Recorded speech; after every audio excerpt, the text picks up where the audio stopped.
Hello friends, आपल्या सर्वांची आवडती मालिका आनंदी या मालिकेच्या आजच्या शुक्रवार 8 मेच्या एपिसोडमध्ये एकानंतर एक जबरदस्त ट्विस्ट आले आहेत. फ्रेंड्स, आजचा एपिसोड आनंदी मालिकेचा आजपर्यंतचा सगळ्यात भयानक एपिसोड होता आणि आजच्या एपिसोडमध्ये खरी हवा केली आहे ती विद्याधरने दाखवून दिलंय की तो हाडाचा व्हिलन आहे आणि त्याच्यासारखा व्हिलन सध्या दुसरीकडे कोणीच नाहीये. त्याने चक्क आनंदीला तिच्या हळदीतून किडनॅप करण्यासाठी, तिच्या घरातून किडनॅप करण्यासाठी साडी नेसली, एका बाईचा वेश घेतला आणि मग चक्क आनंदीला युगंधरच्या नजरेसमोरून आपल्या खांद्यावर एका मोठ्या फुलांच्या पेटीमध्ये आपल्याबरोबर घेऊन गेला आणि आता आनंदी त्याच्याबरोबर आहे, त्याच्या गाडीत आहे आणि विद्याधर तिच्याबरोबर काहीतरी वाईट करण्याचा विचार करतोय. थोडाही उशीर झाला आणि युगंधर हा विद्याधरपर्यंत नाही पोहोचू शकला ना, तर आनंदीचं काही खरं नाही, एवढं मात्र खरं. मग हे सगळं नेमकं घडलं तरी कसं, हे जाणून घेण्यासाठी हा व्हिडिओ शेवटपर्यंत नक्की पहा. फ्रेंड्स, आजच्या एपिसोडच्या सुरुवातीलाच आनंदीच्या घरी हळदीची धामधूम सुरू असते, पण तेवढ्यात पिंट्या धावत पळत तेथे येतो आणि म्हणतो, आबा आबा, मोठा अनर्थ झालाय. सगळे खूप घाबरतात. आबा, आरती, आनंदी यांना समजतच नाही की नेमकं काय झालंय. आबा विचारतात, काय झालं पिंट्या, कसल्या अनर्थाबद्दल बोलतोय? तर पिंट्या सांगतो, आबा, आनंदीच्या होणाऱ्या नवऱ्याला किडनॅप केलंय. हे ऐकून सगळ्यांना जबर धक्काच बसतो. होणाऱ्या नवऱ्याला किडनॅप केलं, हे कसं शक्य आहे, असं आबा विचारतात. तर पिंट्या सांगतो, काय माहीत आबा, मला तिकडून फोन आला होता, मला आत्ताच ही बातमी कळली आहे. चला, आपल्याला त्यांना शोधायला जायला हवं. आनंदी खूप घाबरते आणि म्हणते, हे नक्कीच छोट्या मालकांचं काम असेल. पिंट्या म्हणतो, आबा, आपल्याला जावं लागेल, लवकरात लवकर मुलाला शोधून काढावं लागेल. आबा म्हणतात, पण कसं जाणार? जर मी येथून हल्लो आणि तो विद्याधर येथे आला तर काय करायचं? सगळ्यांना खूप टेन्शन आलेलं असतं आणि तेवढ्यात वैशाली पुढे येते आणि म्हणते, आबा, तुम्ही टेन्शन घेऊ नका, तुम्ही सगळे मुलाला शोधायला जा. येथे आम्ही सगळी स्त्री शक्ती आहोत ना, आम्ही सगळ्या मिळून आनंदीला वाचू. आनंदीच्या केसाला सुद्धा धक्का लागू देणार नाही, तुम्ही काळजी करू नका. पण आबांना अजून हे पटलेलं नसतं. तेवढ्यात आनंदी म्हणते, हो आबा, तुम्ही जा. आरतीताई आणि आरचीला सुद्धा घेऊन जा. येथे वैशालीताई आणि बाकीच्या सगळ्या बायका आहेत ना, माझं काही वाईट होणार नाही, तुम्ही जा, टेन्शन घेऊ नका. आणि तेवढ्यात चंदन तेथे येतो. चंदन वैशालीवर खूप चिडतो आणि म्हणतो, आधी स्वतःची तर सुरक्षा कर, मग त्या आनंदची सुरक्षा कर. चल घर चल माझ्याबरोबर, महत्वाचं बोलायचंय. चंदनला पाहून सगळे खूप चिडतात, पण वैशाली मात्र घाबरत नाही. आपल्या सगळ्यांना माहिती आहे की वैशाली या चंदनला किती घाबरते, पण आज मात्र तिच्यात एक वेगळीच हिंमत आलेली असते आणि ती चंदनला ठणकावून सांगते, मी येणार नाही. जोपर्यंत आनंदीचं लग्न होत नाही तोपर्यंत मी येथेच राहणार. चंदनला खूप राग येतो. चंदन चिडून म्हणतो, तोंड वर करून बोलतीये, तुझी एवढी बोलण्याची हिंमत? आणि चंदन चक्क वैशालीच्या सणसणीत थोबाडीत मारतो. त्यामुळे सगळ्यांना मोठा धक्काच बसतो. आबा, आरती, आनंदी या सगळ्यांना खूप वाईट वाटतं आणि मग चंदन चिडून म्हणतो, चल आत्ताच्या आत्ता माझ्याबरोबर, नाहीतर तुझी जीभ हासडून घेईल. वैशाली काही घाबरत नाही आणि म्हणते, तुम्हाला मला जेवढं मारायचं असेल ना तेवढं मारा, मी मार खाऊन घेईन, पण आज मी येथेच थांबणार, मी तुमच्याबरोबर येणार नाहीये. चंदनला खूप राग येतो. ही वैशाली चक्क सगळ्यांसमोर मला काही बाही बोलतीये, तिची जीभ खूप चुरचूर चालायला लागलीये, आता तिला धडा शिकवावाच लागेल. असा विचार करून हा चंदन एक मोठा बांबू हातात घेतो आणि तो वैशालीला मारणार. वैशाली खूप घाबरते. एवढ्यात आबा हा दांडू पकडतात. सगळे खूप घाबरतात. आबा चंदनला म्हणतात, तुझी हिंमत कशी झाली माझ्यासमोर वैशालीवर हात उचलण्याची? ही शेवटची वेळ. यानंतर जर तू वैशालीवर हात उचलला ना तर मी तुला सोडणार नाही, एवढं लक्षात ठेव. चल निघ माझ्या घरातून बाहेर. असं म्हणून आबा चंदनला तेथून हाकलून लावतात. चंदन वैशालीकडे रागारागाने पाहतो आणि म्हणतो, तू घरी ये, मग तुला दाखवतो. चंदन तेथून निघून जातो. वैशाली रडू लागते. आबा म्हणतात, माफ कर वैशे, माझ्यामुळे, माझ्या नातींमुळे तुला आज मार खावा लागला. चंदने तुझ्यावर हात उचलला. तर वैशाली म्हणते, आबा, असं बोलून मला पर्क करू नका, मी सुद्धा तुमची नातच आहे आणि आज आनंदीची सुरक्षा करणं हेच माझं कर्तव्य आहे. त्यांचं काय मी नंतर पाहून घेईल. तुम्ही सगळे जा, आम्ही आनंदीच्या केसालाही धक्का लागू देणार नाही, आम्ही तिची सुरक्षा करू, तुम्ही काळजी करू नका. आबा म्हणतात, पोरी, आज मला तुझा अभिमान वाटतोय. आता मला आनंदीची कसलीच काळजी नाही. असं म्हणून आबा, सगळी पुरुष मंडळी ते युगंधर शिर्केला विचारतो, सगळे कुठे गेले? येथे अंगणात कुणीच दिसत नाहीये. शिर्के म्हणतो, काय माहीत मालक साहेब, आपण आतमध्ये जाऊन पाहूया. आणि मग हे दोघेही आतमध्ये जातात. शलाका आणि विद्याधर घराशेजारी उभं राहून हे सगळं पाहत असतात. शलाका म्हणते, विद्याधर, पाहिलंस का, तुझ्या भावाने किती जास्त सिक्युरिटी लावली आहे. आता तू आनंदीला कसं किडनॅप करणार? आणि हे दोघे सुद्धा आता येथेच ठाण मांडून बसणार. आनंदीला किडनॅप करणं आता अशक्य आहे. तर विद्याधर म्हणतो, एकदा विद्याधरने जे ठरवलं ना, ते तो शक्य करून दाखवतो. माझ्यासाठी काहीच अशक्य नाहीये. तू थांब, मी त्या दोघांना इथून कसं पळून लावतो ना, ते पाहाच. असा प्लॅन विद्याधर बनवतो. मालक साहेब आणि शिर्के दोघे आतमध्ये येतात आणि सगळ्या बायकांना विचारतात, सगळी पुरुष मंडळी कुठे गेली आहेत? वैशाली सांगते, नवऱ्या मुलाला किडनॅप केलंय ना, म्हणून सगळेजण त्यांना शोधायला गेले आहेत. आणि आम्ही बायका येथे आनंदीची काळजी घेतोय, आनंदीची रक्षा करतोय. तुम्ही काळजी करू नका, आम्ही आनंदीच्या केसालाही धक्का लागू देणार नाही. सगळ्या बायका म्हणतात, हो मालक साहेब, हो, तुम्ही काळजी करू नका. युगंधरला खूप अभिमान वाटतो. युगंधर म्हणतो, वाह, आज मला तुमच्या सगळ्यांचा खूप अभिमान वाटतोय. जर स्त्री ही सक्षम असेल, अन्यायाविरुद्ध तिला लढता येत असेल ना, तर कोणत्याच नालायकाची हिंमत होणार नाही तुमच्यावर हल्ला करण्याची, तुमच्यावर काही वाईट करण्याची. खरंच तुम्ही रणरागिणी आहात आणि मला तुमच्या सगळ्यांचा खूप गर्व वाटतो. हे ऐकून वैशाली आणि सगळ्या बायका खुश होतात. आनंदी गप्प असते. युगंधर तिला म्हणतो, आनंदी, काळजी करू नको. तुझ्या होणाऱ्या नवऱ्याला आम्ही शोधून आणू. तुझं लग्न होईल, हा माझा शब्द आहे. तुझं लग्न होणारच. आनंदी म्हणते, मालक साहेब तुम्ही आहात ना, मग मला कसलीच भीती नाहीये. तुम्ही सगळं सांभाळून घ्याल. युगंधर म्हणतो, ठीक आहे, आम्ही आहोत बाहेर. युगंधर शिर्केबरोबर बाहेर जातो आणि शिर्केला म्हणतो, शिर्के, तुम्ही जे केलं ना, ते मला बिलकुल आवडलेलं नाहीये. तुम्ही सगळी सिक्युरिटी घेऊन माझ्याजवळ आला. जर इथे काही विपरीत घडलं असतं तर काय केलं असतं? शिर्के म्हणतो, माफ करा मालक साहेब, अशी कॉल येतो आणि एक माणूस सांगतो, साहेब, आम्ही येथे सगळीकडे त्या मुलाला शोधलं, पण तो कोठेच सापडत नाहीये. तुम्ही आणि मालक साहेब येथे या, त्याशिवाय तो सापडणार नाही. शिर्के म्हणतो, ठीक आहे. युगंधर विचारतो, काय झालं? शिर्के सांगतो. तेव्हा युगंधर म्हणतो, ठीक आहे, आपण दोघे जाऊया, सिक्युरिटीला येथेच ठेवा. आणि मग हे दोघे तेथून निघून जातात. विद्याधरला एका माणसाचा कॉल येतो आणि तो सांगतो, साहेब, काम झालंय, आता युगंधर साहेब तेथे नाहीये. विद्याधर खूप खुश होतो आणि म्हणतो, आता खरी वेळ आली आहे तमाशाची. आता पहा, मी त्या आनंदीला तिच्याच घरातून कसा उचलून नेत होते. आणि इकडे घरामध्ये सगळेजण पहारा देत असतात. पण त्याच वेळेस आनंदीच्या घरची लाईट जाते. सगळेजण खूप घाबरतात. लाईट का गेली? लाईट का गेली? बाहेर उभे असलेल्या बॉडीगार्ड सुद्धा घाबरतात की अचानक लाईट कशी काय गेली.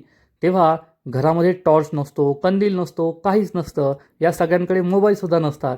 त्यामुळे वैशाली म्हणते, आनंदी आणि तुम्ही सगळ्या इथेच थांबा, मी माझ्या घरून मोठा टॉर्च घेऊन येते. आणि वैशाली तेथून जाते. आनंदीला खूप टेन्शन आलेलं असतं. आनंदी म्हणते, मला तसंही लाईट गेल्याचा काही फरक पडत नाही. काय अंधार, काय उजेड, माझ्या आयुष्यात तर कायमचाच अंधकार आहे. हे ऐकून सगळ्यांना वाईट वाटतं. वैशाली ही घराबाहेर जाऊ लागते. तर सिक्युरिटी तिला विचारतात, कुठे चालले आहात? वैशाली सांगते, माझ्या घरी टॉर्च आणण्यासाठी, खूप अंधार झालाय ना. सिक्युरिटी म्हणतात, ठीक आहे, जा. वैशाली तिच्या घरी येते. तर तिला आश्चर्याचा धक्काच बसतो, कारण तिच्या घरी लाईट असते आणि फक्त आनंदीच्या घरीच लाईट नसते. वैशाली विचार करते, फ्यूज वगैरे गेला असेल आणि ती आपल्या बेडरूममध्ये येते. कपाटातून टॉर्च काढण्याचा प्रयत्न करते, परंतु त्याच वेळेस तिच्या घरात कुणीतरी शिरतं. तर मागे कुणीच नसतं.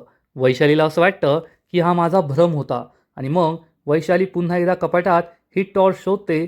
तिला टॉर्च सापडते. वैशालीला आनंद होतो. पण त्याच वेळेस चक्क विद्याधर तिच्या मागे येऊन उभा राहिलेला असतो. वैशालीला समजतं की कुणीतरी माझ्या मागे उभं आहे. वैशाली मागे येऊन पाहते तर चक्क विद्याधर असतो. तिला पाहून वैशाली खूप घाबरते.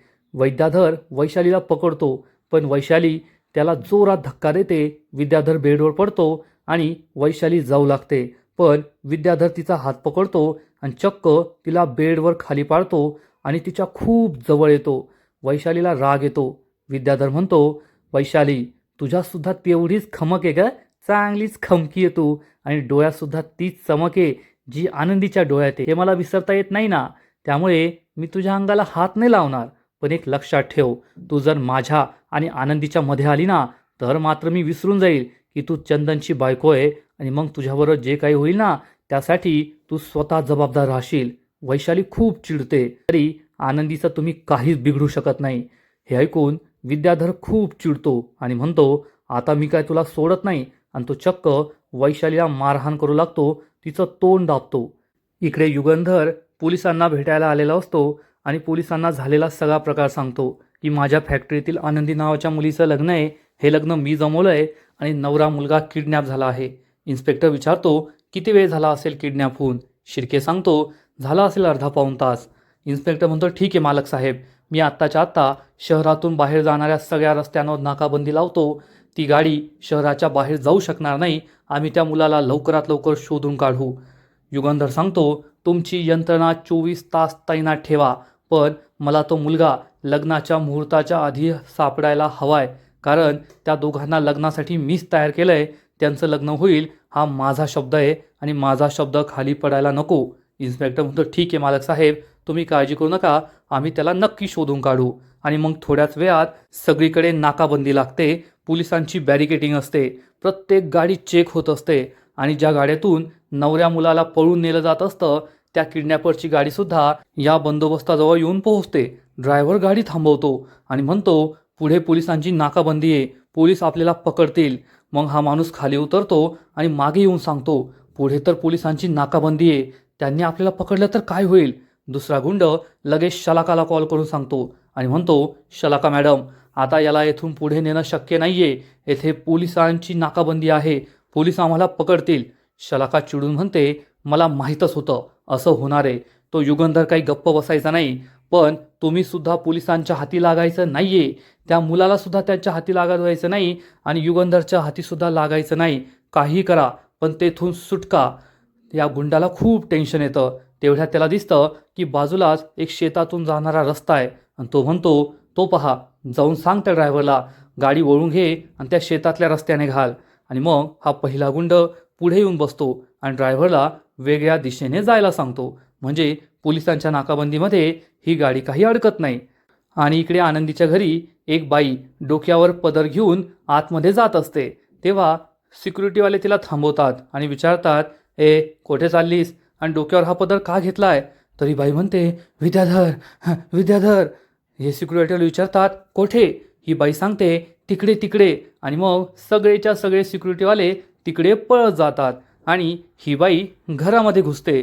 तेव्हा बाकीच्या बायका तिला म्हणतात, काय ग वैशे, एवढा वेळ लागतो का टॉर्च आणायला?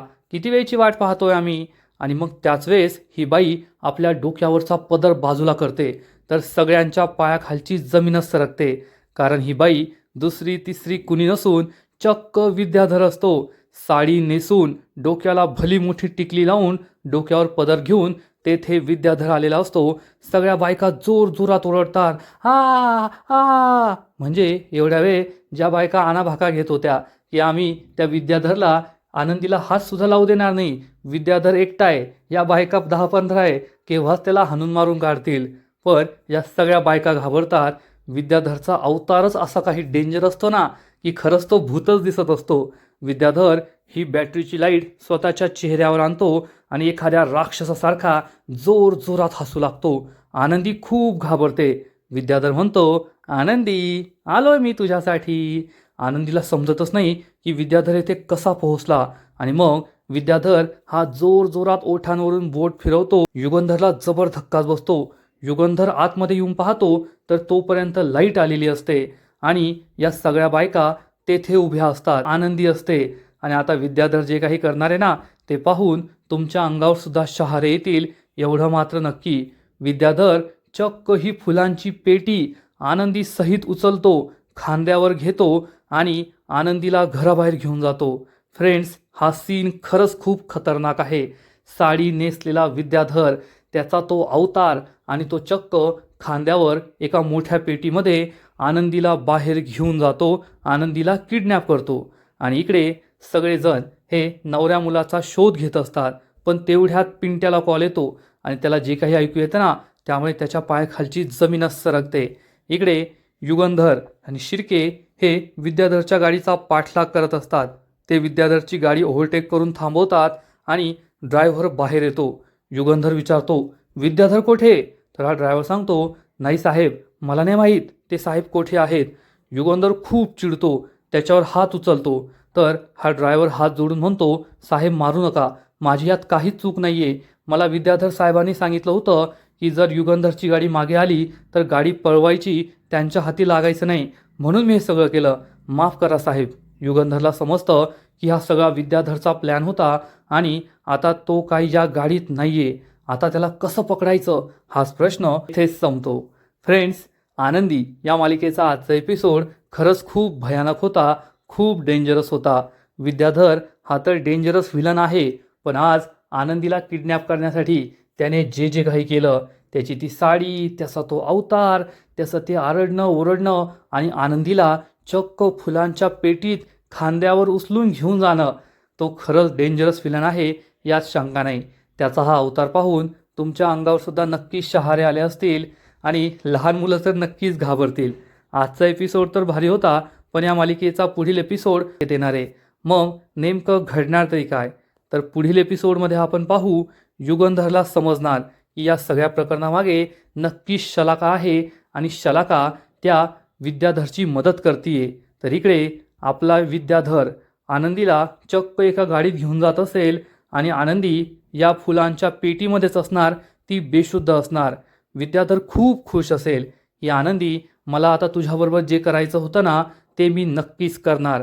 आणि इकडे युगंधरने चंदनला पकडलेलं असेल आणि तो चंदनला प्रश्न विचारणार, विद्याधर कोठे आहे?